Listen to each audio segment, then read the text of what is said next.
English vocabulary for competitive exam class number 12 daily English vocabulary Hindi meaning spelling learning के साथ एक बार फिर हम दोबारा लेकर आए हैं आपके लिए क्लास नंबर 12। चलिए शुरुआत करते हैं अपनी आज की वीडियो की। मैं नितिन उनिया स्वागत करता हूं आप सभी का अपने YouTube चैनल ऑनलाइन लर्निंग पढ़ाई पर। चलिए बिना किसी देरी के शुरुआत करते हैं आज की अपनी वीडियो की। आज हम इस वीडियो में कुछ और नए वर्ड सीखेंगे।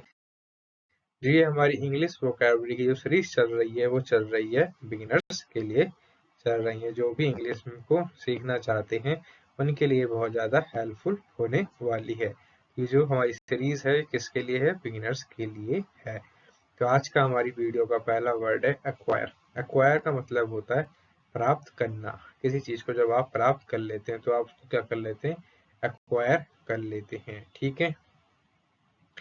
सेकंड वर्ड है हमारा अडेप्ट। अडेप्ट का मतलब बोलना है अनुकूल होना। जब आप किसी चीज को अडेप्ट कर लेते हैं तो आप उसके प्रति अनुकूल हो जाते हैं। जैसे आप कहीं पे गए हैं, आपने वहाँ की गर्मी या कैसे भी टाइप का आपका वहाँ का मौसम था जो आपने अडेप्ट कर लिया, आपकी बॉडी ने अडेप्ट कर लिया, तो आप क्या हो गए? उसके अनुकूल हो गए। अडेप्ट का हिंदी मीनिंग क्या हो गया? अनुकूल हो गया। फर्स्ट वर्ड का जो एक्वायर था उसका हिंदी मीनिंग हुआ प्राप्त करना। थर्ड वर्ड है हमारा एटिक्वेट। एटिक्वेट का मतलब होता है पर्याप्त। मतलब जो चीज आपके लिए पर्याप्त मात्रा में है उसको हम क्या बोलते हैं? एडिक्वेट बोलते हैं। नेक्स्ट वर्ड है एनालाइज। एनालाइज का मतलब होता है विश्लेषण करना। जब आप किसी चीज का विश्लेषण करते हैं, मतलब किसी चीज का आप एनालाइज करते हैं तो उसको हम क्या बोलते हैं? विश्लेषण करना है। ठीक है। एक ये वाला वर्ड हो गया एनालाइज और एक एनालिसिस। तो ये भी क्या वर्ड है एनालिसिस? ये आपको सुनने को ज्यादातर मिलेगा जॉब्स में, डाटा एनालिसिस की जॉब्स हो गई हैं। ठीक है। इस टाइप की बिजनेस एनालिसिस वाली जो जॉब्स होती हैं। ठीक है। तो ये जो ऐसा वर्ड होता है, तो एनालाइज का यहाँ पे मतलब क्या निकल के आता है? किसी चीज का विश्लेषण करना है। ठीक है। एनालाइज विश्लेषण करना। ठीक है। नेक्स्ट वर्ड है एंटीसिपेट। एंटीसिपेट का मतलब होता है पूर्वानुमान लगाना। जब आप किसी चीज का पहले किसी चीज के होने का अनुमान लगा लेते हैं तो उसको आप क्या बोलते हैं?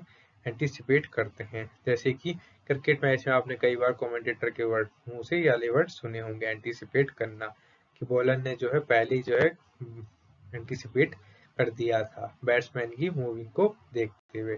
ठीक है। नेक्स्ट वर्ड है अप्रिशिएट। अप्रिशिएट का मतलब होता है सराहना करना। जब कोई आप अच्छा काम करते हैं तो लोग बाग आपको अप्रिशिएट करते हैं, मतलब आपकी सराहना करते हैं। स्पेलिंग है यहाँ पे APPRECIAT। अप्रिशिएट मतलब सराहना करना। नेक्स्ट वर्ड है असर्ट। असर्ट का मतलब होता है दृढ़ता से कहना। मतलब एक मजबूत आवाज या एक दृढ़ लक्ष्य के साथ कहना, कि यह असर्ट कहना, उसको हम क्या बोलते हैं? असर्ट दृढ़ता से कहना होता है। ठीक है। नेक्स्ट वर्ड है एज्यूम। एज्यूम करना मतलब मान लेना। किसी चीज को जब आप एज्यूम करते हैं, ठीक है, मान लेते हैं, तो ये वाला वर्ड आपको ज्यादातर कहाँ सुनने को मिलेगा? ज्यादातर वर्ड आपको मैथ्स में सुनने को मिलेगा। किसी चीज को आप क्या करोगे? एज्यूम करोगे। ठीक है। या तो आपको वहां पे एज्यूम करने वाला वर्ड सुनाई देगा, या तो फिर आपको सपोज करने वाला वर्ड सुनाई देगा। तो दोनों का मतलब क्या है यहाँ पे? एक सेम ही है। सपोज और एज्यूम का मतलब क्या है? मान लेना। ठीक है, मान लेना है। ये आपको ज्यादातर वर्ड सुनने को दिखाई देगा मैथ्स में। जैसे कि लेट सपोज या लेट एज्यूम एक्स की वैल्यू हमने मान ली 10 और वाई की वैल्यू मान ली हमने 5। इस टाइप से जो है आपको ये वाले वर्ड्स सुनने को मिलते हैं मैथमेटिक्स में। तो एज्यूम का जो मतलब होता है मान लेना होता है। नेक्स्ट वर्ड है ऑथोराइज। ऑथोराइज का मतलब होता है अनुमति देना।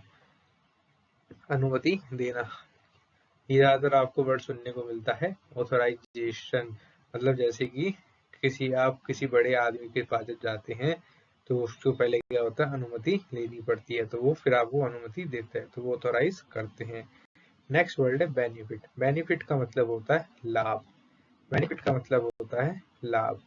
और प्रॉफिट एक वर्ड है, इसका मतलब भी क्या होता है? लाभ होता है। ठीक है। प्रॉफिट का मतलब भी क्या होता है? लाभ होता है। इसका एंटोनियम होता है लॉस। इसका एंटोनियम होगा लॉस। और हिंदी में हम क्या बोलते हैं? नुकसान। हिंदी में बोलते हैं नुकसान। ये क्या है? इसका एंटोनियम हो गया। ठीक है। बेनिफिट का अगर सिनोनियम लिखना हो, सिनोनियम में आप प्रॉफिट लिख सकते हैं। ठीक है। बेनिफिट का मतलब भी लाभ होता है, प्रॉफिट का मतलब भी लाभ होता है। ठीक है। और लॉस का मतलब क्या होता है? नुकसान होता है। ठीक है। नेक्स्ट वर्ड है क्लैरिफाई। क्लैरिफाई का मतलब होता है स्पष्ट करना। क्लैरिफाई का मतलब क्या होता है? स्पष्ट करना। जब कोई आपसे किसी चीज के बारे में कुछ पूछता है तो आप क्या करते हैं? उसके बारे में क्लैरिफाई करते हैं, स्पष्टीकरण देते हैं। ठीक है। स्पष्ट करके क्लैरिफाई करना। क्लियर का भी मतलब क्या हो जाएगा यहाँ पे? एक तरह से क्लियर का मतलब भी क्या हो गया? साफ। ठीक है, साफ। ठीक है, एक तरह से इसका ये सिनोनियम आप लेकर चल सकते हैं। ठीक है। स्पष्ट करना सिनोनियम जो इसका एक तरह से आप सिनोनियम लेकर चल सकते हैं। सिनोनियम को जो हम क्या बोलते हैं? पर्यायवाची शब्द बोलते हैं। ये वर्ड आपको याद हो ही चुका होगा, पर्यायवाची शब्द। और एक शब्द और हम आपको कई बार बता चुके हैं, एंटोनियम। इसको हम क्या बोलते हैं हिंदी में? विलोम शब्द बोलते हैं। ठीक है। ये दो शब्द आपको याद हो ही चुके होंगे, इनके हिंदी में नहीं, वो समझ में आ गए होंगे। कंक्लूड का मतलब होता है निष्कर्ष निकालना। कंक्लूड का मतलब क्या होता है? निष्कर्ष निकालना। जब आपको कोई चीज दी जाती है उसको सॉल्व करने के लिए, जब उसको आप सॉल्व कर लेते हैं तो उसका आप क्या निकालते हैं? निष्कर्ष निकालते हैं। ठीक है। आपने ज्यादातर ये वाला वर्ड सुना होगा, कंक्लूजन। तो ये क्या है? ये भी सेम ही वर्ड है। ठीक है। कंक्लूजन का मतलब भी क्या होता है? निष्कर्ष निकालना। कंक्लूजन का मतलब भी क्या हो जाएगा? निष्कर्ष निकालना हो जाएगा। ठीक है। कंसिस्टेंट। कंसिस्टेंट का मतलब होता है सुसंगत। कंसिस्टेंट का मतलब होता है सुसंगत। जब आप एक ही चीज को डेली रिपीट करते हो, मतलब जैसे कि आपका जो कोई एक पैटर्न है, जो आपका एक पैटर्न या रूटीन है, आप उसको डेली फॉलो कर रहे हैं। इस टाइम पे आपने ये चीज करनी है, इस टाइम को आपने ये चीज करनी है, तो कंसिस्टेंट है आप उस चीज को लेकर, तो आप क्या है? सुसंगत है। ठीक है। नेक्स्ट वर्ड है कंस्ट्रक्ट। कंस्ट्रक्ट का मतलब होता है निर्माण करना। ठीक है। कंस्ट्रक्ट का मतलब क्या होता है? निर्माण करना होता है। इसका सिनोनियम हम क्या लिख सकते हैं? डेवलप। डेवलप। ठीक है। डेवलप का मतलब भी क्या होगा? एक तरह से निर्माण करना होगा। तो ये क्या हो गया? इसका सिनोनियम हो गया। ठीक है। डेवलप एक तरह से इसका विकास भी हो सकता है, और एक तरह से डेवलपमेंट के रूप में अगर लिखा जाए तो निर्माण करना भी होगा। ठीक है। तो ये होगा आपका विकास। ठीक है। तो ये इसका सिनोनियम कहलाएगा। ठीक है। अब आता है कन्वेंस। कन्वेंस करना किसी को तो क्या होता है? विश्वास दिलाना। जब आप किसी को विश्वास दिलाते हैं किसी चीज को लेकर, तो उसको क्या करते हैं? कन्वेंस करते हैं। ठीक है। उसको आप क्या करते हैं? कन्वेंस करते हैं। नेक्स्ट वर्ड है डिमोन्स्ट्रेट। डिमोन्स्ट्रेट का मतलब होता है प्रदर्शित करना। ठीक है। डिमोन्स्ट्रेट का मतलब क्या होता है? प्रदर्शित करना। ठीक है। नेक्स्ट वर्ड है एम्फेसाइज। एम्फेसाइज का मतलब होता है जोड़ दिया। जब आप किसी को किसी चीज के लिए जोड़ देते हैं कि भाई ये वाला काम करते ही करते हैं, या खेल खेलने चलते हैं, जब आप किसी को जबरदस्ती जोड़ देते हैं, आप उसको क्या करते हैं? एम्फेसाइज करते हैं। नेक्स्ट वर्ड है इनहेंस। इनहेंस का मतलब होता है बढ़ाना या सुधारना। इनहेंस का मतलब क्या होगा? बढ़ाना या सुधारना। ठीक है। तो अगर हम बढ़ाने के हिसाब से लेकर चलें तो इसका सिनोनियम हो जाएगा हमारा इंक्रीज करना। ठीक है। बढ़ाना, एस्केलेट हो जाएगा। एस्केलेट जो है इसके सिनोनियम हो जाएंगे। ठीक है। ये क्या हो जाएंगे? इसके सिनोनियम हो जाएंगे। इनहेंस करते हैं, हम किसी चीज को बढ़ाते हैं, सुधारते हैं। ठीक है। नेक्स्ट वर्ड है इवेल्युएट। इवेल्युएट का मतलब होता है मूल्यांकन करना। किसी चीज का जब आप मूल्यांकन करते हैं, उसको क्या करते हैं? इवेल्युएट करते हैं। जैसे कि टीचर जब आपके क्वेश्चंस को, क्वेश्चन आंसर की जो कॉपी चेक करता है, उसको क्या करता है? इवेल्युएट करता है, मूल्यांकन करता है उसका। और आज की वीडियो का हमारा लास्ट वर्ड है एक्सपेंड। एक्सपेंड का मतलब होता है विस्तार करना, जब आप किसी चीज को फैला रहे होते हैं, बता रहे होते हैं, ठीक है। इसका सिनोनिम्स आप लिख सकते हैं विस्तार का स्प्रेड। स्प्रेड करना भी क्या है, एक तरह से इसका सिनोनियम है।